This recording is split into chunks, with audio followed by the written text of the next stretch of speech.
Ryan shifted uncomfortably. No, we were out of money by that time too, barely having anything to eat. Finally, my mother told us she was going to see our father. If she could just face him in person, she had hoped he'd help her. She would make him help her.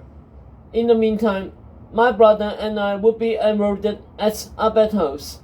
She had had a walk with Dean Burchard, who, after meeting my brother, assured my mother she could handle Japan, or RJ as the Dean affectionately nicknamed him. She seemed to relish lost causes. Even so, my mother insisted I be here to help keep an eye on him. Until she came back, of course.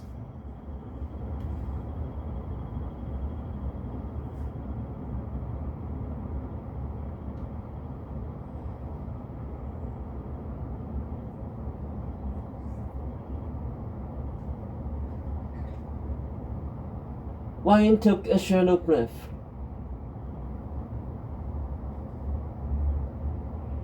Never heard from my mother again. My guess is Arthur rejected her. This was around the time the king died. Something in her must have broken after that. She never came back for us. Didn't send a single letter.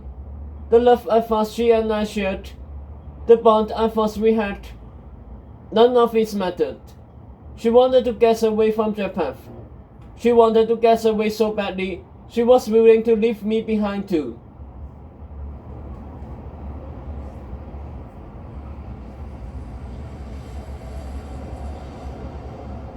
A tear hovered at the corner of his closed eye.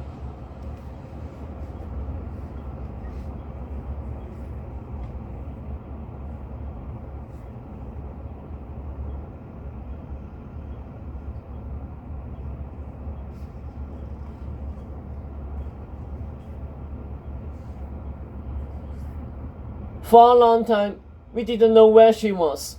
We heard rumors that she met the Mitchell sisters and became interested in the theory of the one true king. That she joined a colony of women intent of enslaving men. That she killed King Arthur herself. All we knew for sure is that she ended up at the School for Good and Evil as its dean, with a vendetta against Arthur's son. It only gave me more proof that Arthur was our father. Clearly, she wanted to take revenge on Tedros for his father's betrayal, for taking everything her sons deserved. She even tried to bring the schoolmaster back from the dead to kill Tedros. But in the end, it was the schoolmaster who killed her. Ryan exhaled. My brother and I were on our own for good.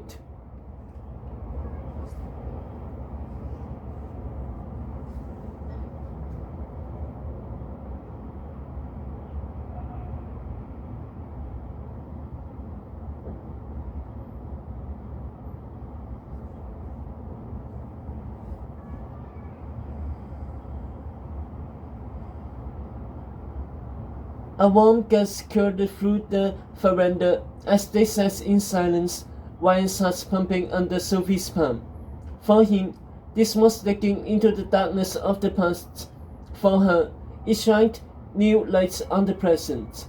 Evelyn's dress softened against her body like a loving embrace, as if at last she knew all its secrets. For a moment, any agenda, any plan she had evaporated in the wind. She abandoned you, Sophie said quietly. She abandoned you because of your brother. Ryan didn't answer. Does he know? Sophie asked. Ryan opened his eyes and the tear fell. He thinks she went to see our father because she still loved him and was proud to tell him about her sons. That when he rejected her, she died of a broken heart. I could never tell Japheth the truth.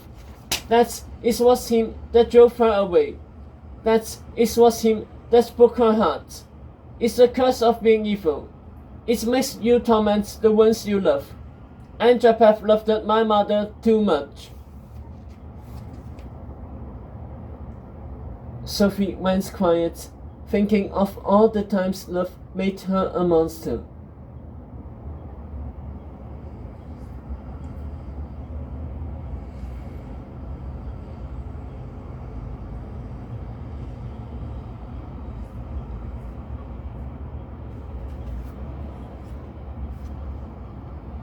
Not long after my mother died, the Mistral sisters came to us, said Ryan. They told us King Arthur was our father, just like I always knew. When Japheth mocked them, they gave us that dress you're wearing now. My mother's dress that came alive before our eyes. It led us to the pen that showed us our futures. The pen that picked you as my queen. The pen you think is a mystery, but that dress knew where to find it. The pen told us our mother's wishes. That the future queen be given her dress. That her son sees us his wasteful throne. And if we did as she said, there was a way to bring a soul back from the dead. To bring her back from the dead. All the evils of our past would be erased. The story would have a new ending. Me, the one true king, Japheth, mother, and I reunited as Camel's Ham. Our family restored as it was meant to be.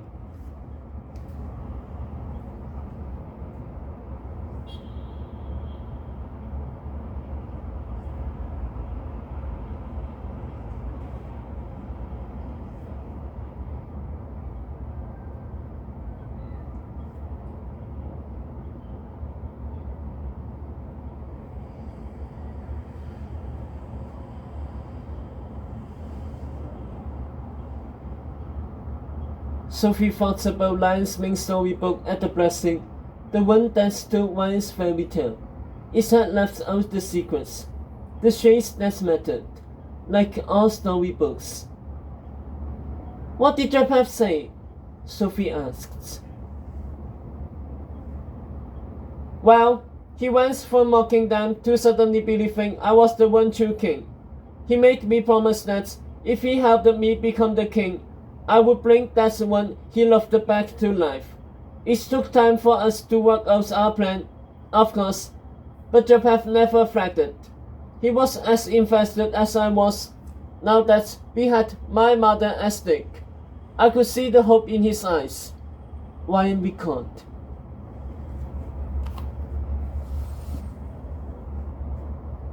Sophie pictured Evelyn Sander, with her milky skin and bee-stung lips, with her manipulative ways and vengeance against men, with her nefarious butterflies and revisionist histories worthy of her son's pen. But Evelyn Sander had been a mother too. A mother, like Sophie's own, who had made mistakes. A mother who had died wishing for another chance. Sophie's skin goose-pimpled under the white lace, caressing her like someone's touch. She let out a breath of disbelief.